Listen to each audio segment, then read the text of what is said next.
Peter Costello, perhaps we could start by asking you, what do you think of Wayne Swan's third budget?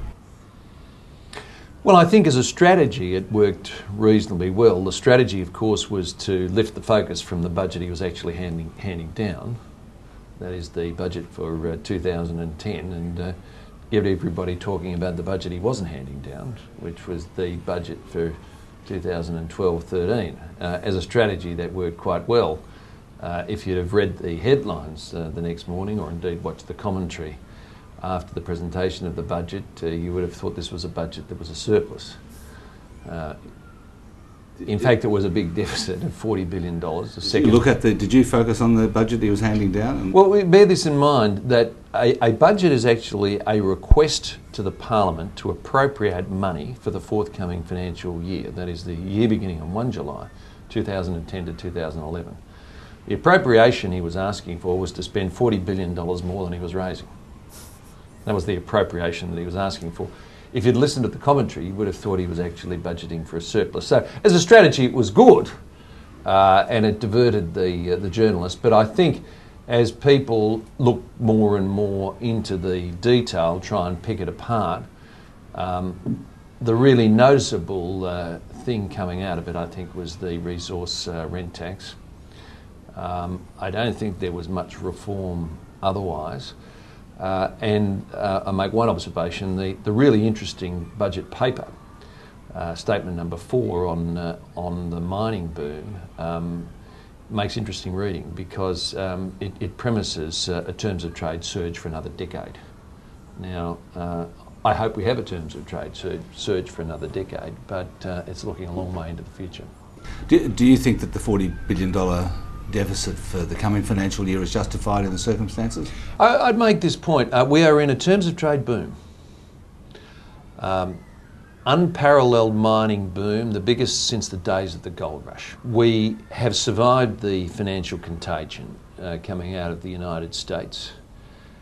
We have had 6 interest rate rises in a row. Now is not the time to still be putting out stimulus spending. I think that is a complete mistake. And I think in those sorts of parameters where you're predicting above trend growth, a terms of trade boom, we've had 6 interest rate rises, you should be doing a lot better than a $40 billion deficit. If we get this protracted terms of trade boom, there will be elements of windfall profit, particularly for the resources sector. Is the government's response to that, this proposed resources super tax, the appropriate one?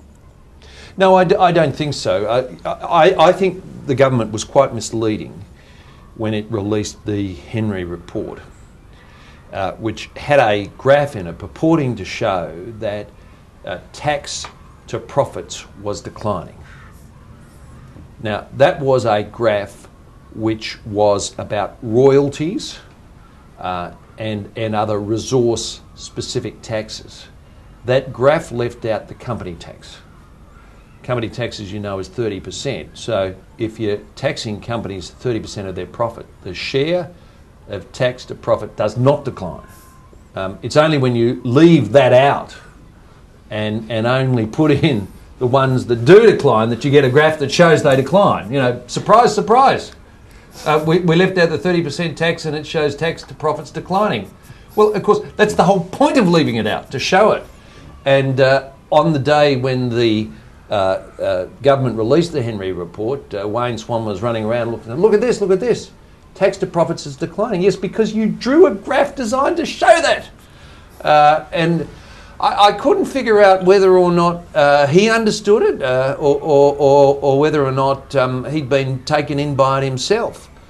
But you need to read the Henry report closely. What Henry recommends that there should be an overall tax of 55% on the mining companies, which he says should be 40% resource rent tax, 25% company tax. When you give a rebate of one against the other, you get an effective rate of 55.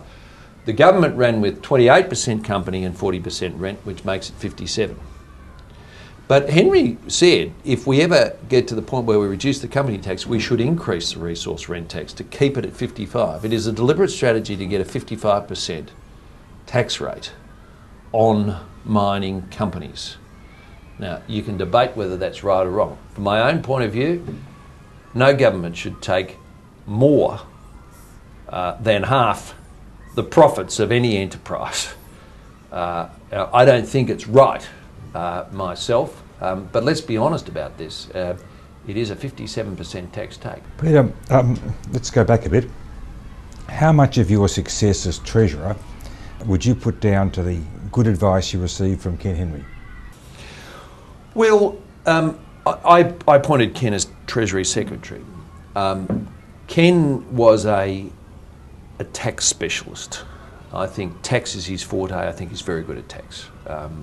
Ken was indispensable during the period when we were doing the GST. You know, Ken had supported Option C in 1985. He'd opposed GST in 1993. I brought him back to support GST in 1998, and he was very good as a tax specialist. I didn't use Ken so much on macroeconomic advice. He was more a tax specialist. What were his weaknesses? Look, Ken is very intellectually able. He understands tax extremely well. Ken can argue both sides of a case. Ken's argued for a GST, against a GST, and for a GST, which, you know, shows he's very flexible. But in my view, it's up to the politicians to set the objectives. It's not up to the public servants. Is he a bit green? I think Ken is very environmentally conscious.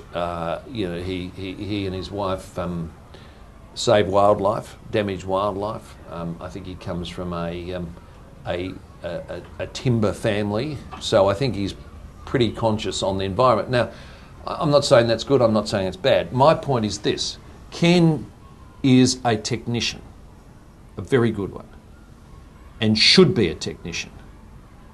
It's the elected politicians who account to the people that should determine the design.